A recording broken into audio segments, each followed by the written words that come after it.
Hey everyone! Today we're diving into the absolutely wild story of decentralized finance, DeFi. We're going to see how this tiny idea for digital money just exploded into a massive ecosystem that's trying to rebuild the entire financial world with nothing but code. So let's get into it and see how this whole thing was put together, piece by piece. But hold on, before we jump into the timeline, let's just really think about the core idea here. Seriously, what if you could do everything you normally do with your money? I'm talking saving, borrowing, trading, all of it, but without needing a bank or a broker or any of those middlemen. That question, that what if, is exactly what DeFi is all about. So to even begin building that kind of world, the first thing we needed was, well, a new kind of money, right?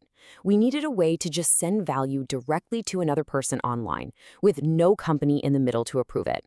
And that, my friends, is where our story kicks off. It all starts with Bitcoin. And what's crazy is how fast this all happened. I mean, think about it. In 2008, this anonymous person, or group, Satoshi Nakamoto, drops this white paper. Just a few months later, bam, January 2009, the network is live. The first block is mined. And then, just a year after that, this little experiment was about to make a very big splash in the real world. And this is the perfect way to show how far we've come. You've probably heard this story. On May 22nd, 2010, this one programmer bought 2 pizzas for 10,000 Bitcoins. It was the first real purchase with Bitcoin. Now, back then, that was maybe $40. Today, those same 10,000 Bitcoins are worth, well, hundreds of millions. It's just a legendary story about how value can literally be created out of nothing. Okay, so Bitcoin was a complete game changer. It cracked this massive puzzle. How do you send digital money without anyone in charge? It proved you didn't need a bank. But, and this is a big but, that's pretty much all it did. It was like a calculator that could only do one thing. It was amazing at that one thing, transferring value, but it wasn't built for anything more complex. So that limitation naturally led to the next big question. What if money wasn't just for sending and receiving? What if you could make it programmable? What if you could attach rules to it? And that's where things get really interesting. That's where we get to the next chapter, Ethereum. So what's the difference? It's actually a pretty simple way to think about it. If Bitcoin is like digital gold, it's great for storing and sending value, right? Then Ethereum is like a world computer. The goal wasn't just to make a new currency. The goal was to build a platform where anyone, anywhere could build, well, anything they wanted on top of the blockchain. And the magic key that unlocked all of this? This smart contract. Don't let the name fool you. It's basically just a piece of code that lives on the blockchain. It's a simple if-then statement. If this happens, then do that. It executes all by itself when the rules are met. So you don't need lawyers or escrow agents. The code itself is the agreement.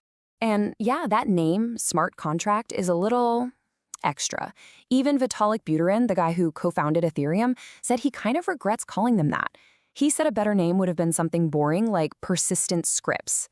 And that's really all they are. They're just little automated scripts that are always running on the blockchain for anyone to interact with.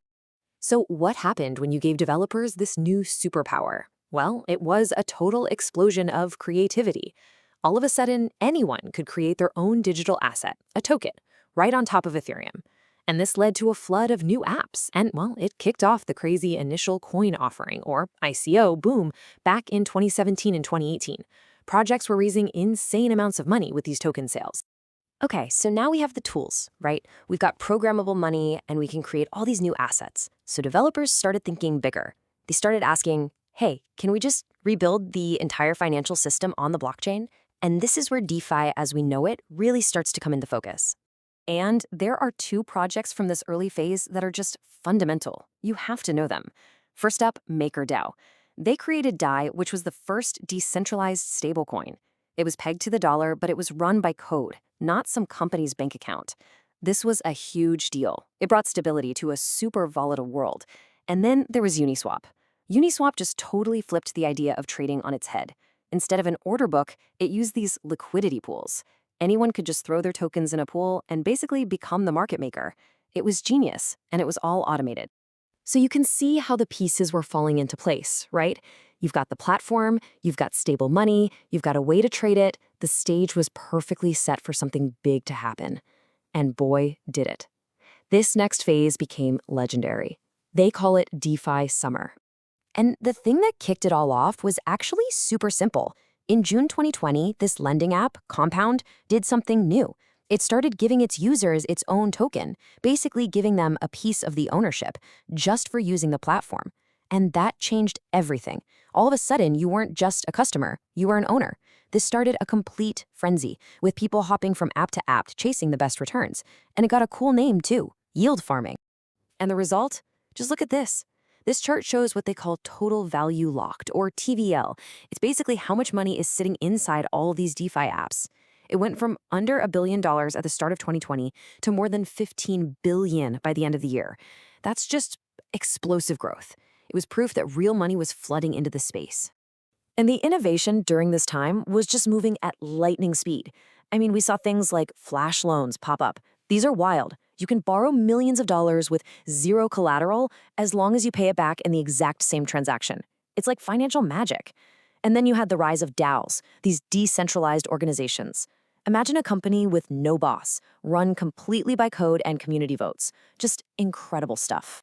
So after that absolute whirlwind of DeFi summer, things started to calm down a little bit, and the whole space began to mature. Which brings us to today. So what's next on the horizon? Where is all of this headed? Well, there are really three big things to watch. First, bringing real-world assets on-chain. We're talking about tokenizing things like real estate or company stocks. Second, the big guys are showing up. We're seeing major financial institutions start to get involved. And finally, and this one is huge, we have layer 2s. The easiest way to think about them is like an express lane for the blockchain. They make everything way faster and way cheaper, which is exactly what we need for this stuff to go mainstream. And that really brings us to the big question, doesn't it? We've gone from this simple idea of digital cash all the way to a whole new programmable financial world. It's been an amazing ride. But is what we're looking at the actual blueprint for a new, open financial system for everyone? Or is it still just a really cool but really risky experiment? Honestly, the jury's still out. The code is running, the system is live, and we're all watching to see what happens next. Thanks so much for joining me.